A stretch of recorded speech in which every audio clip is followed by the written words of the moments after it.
Now, you are famous for your role in Dancing with the Stars, but how did you first start dancing? I have to say though, first of all, do you realise it's 10 years ago since Dancing with the Stars came out? 10 years. Oh, it's gone so fast. I know. I feel really old now. well, so do I. I started dancing when I was 4, and I actually didn't start ballroom dancing until I was 14. My mother didn't want me to go to blue light discos and start kissing boys, so she got me to dance with them instead. But I left home at 18 to go and train from Australia's best coaches. I'm Australian originally. Oh yeah, didn't Sorry about that. Don't hold it against me. Yeah, and so from there, did a lot of travelling around the world with my partner and international coaches, and it was a great time, a great way to spend your 20s, and finally moved to New Zealand. To represent New Zealand, and Dancing with Stars came along in 2005. For the first time. And so what kind of discipline does it take to get really good at dancing? Because to be at the top of your game, what kind of disciplines? Well, I think with anything, if you really love it, it doesn't matter how much you're there, you can't be there enough, you can't be doing it enough. You wake up in the morning, you hear music, you're constantly dancing. If I go to a performance of any kind, whether it's a theatrical performance or a dance performance, you're always thinking of different things that you can do, or you're listening to new types of music, you're always choreographing or visualizing something new. So it's always there. And as far as training goes, if you're a competitive dancer, every day, pretty much, whether it's in the dance studio or Pilates or something else, you're always training. So, you're as good as you work, really. Yeah, absolutely. And that applies to anything, doesn't Absolutely. it? Yeah. And so, as well as actually performing at the top of your game, you coach other people to dance. I do. Most famously, of course, Shane, your husband. How was it teaching him to dance? It was really fun, actually. The good thing about Shane, when I first met him, I didn't know him from Bar of Soap. Being Australian, coming to New Zealand, I didn't really watch Shortland Street. So I Google searched him, and I have not a great thing to do. Stalking. And I saw that he was an actor, so he was used to reading scripts, so excellent, he'll be able to remember choreography. He was a singer, so excellent, he knew how to read music. So I had all these things in my mind, and as soon as I walked in the studio, I met him. All that went out the window, because he said, look, my guitarist counts me in, and once you learn the scripts, you forget them straight away, purely because you've got to start learning the next one. So, but saying that, he was a really hard worker, and still is, and that's what I think got us through, and we worked 6 to 8 hours a day in that studio. Wow, intense. And listen, can anybody learn to dance? Absolutely. Probably 99.9% of people that come to me for the first time say, look, I've got 2 left feet. Yeah. It's like a script that everybody has. Yeah. I've got 2 left feet, I can't dance, you're not going to be able to teach me.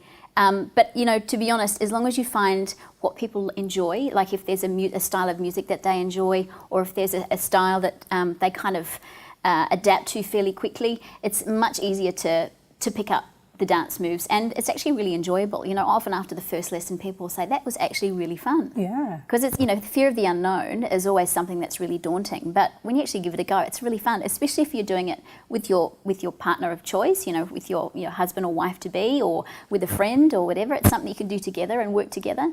Because you specifically teach people to do that first dance for their wedding, don't you? That is one thing that I do, yeah. Something that I really enjoy. Yeah. People either learning to dance for their first dance, or father-daughter dance, or a really popular thing now is dancing up the aisle. Oh. yeah, it's a bit of an American thing, I suppose, but it's becoming more and more popular, but it's all in fun. Yeah. And not only teaching people in person in your studio, you teach people online. Yes, I've just launched my brand new website, and basically you can learn to dance, whether it's a one-on-one Skype situation, or you can subscribe to a whole load of different videos. You can choose the style you like, the level of dance that you are, so beginner, intermediate, advanced, and you have access to this tutorial video for 3 months.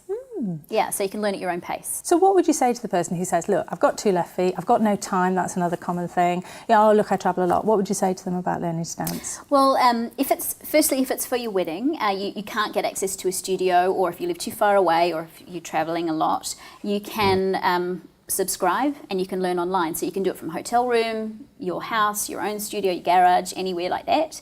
So that's for the weddings. If you want to get fit, there's Latin Dance Fit. You can learn all the Latin dance steps online as well. Again, you subscribe to my website, and you can learn cha-cha, salsa, rumba, whatever you want to learn without a partner. And then if you choose to dance with a partner at some stage, then you'll know the steps. And so how does it work with getting fit? Like how little would I have to put in to get really fit from dancing? To be perfectly honest, when you're dancing, you're using your whole body all the time. As soon as you start moving, you're using your whole body. Also, because you're thinking about what you're doing in the beginning, it does tend to put a little bit more stress on the body in a way that you're trying to support yourself, changing direction, things like that. So you'd be surprised how quickly you can actually build up a sweat. And it's because you're moving, your body is moving, you're always active. So the heart rate always stays up. It's only when you stop moving, which is not very often in dancing. That might be a kind of, an unusual take on getting fit. Maybe I'll think about it. Yeah, it is something different. And it's fun. It's great fun. You listen to music and on the radio or wherever you are, and you can start doing your dance steps if you're at a concert or something. Look what I'm, cha-cha-cha. Because actually, when you see people dancing at an ordinary event, everyone looks, don't they? They go, they know do. what they're doing. Floor show. Are you going to do a floor show for us? Not today. Didn't bring my dancing shoes. But you've got the lovely sparkly stuff on. I'm a dancer. We're attracted to sparkles. The novelty never wears off. If you're competing or performing, the dresses and the outfits, you can't beat them. They're so much fun. Yeah. So much fun. fun. Do you still compete? Or, where's your career taking you now? It's funny. I hadn't competed for 17 years, for a very, very long time. Wow. And yes, quite old. And no. I'm busy trying to work that out. She is old.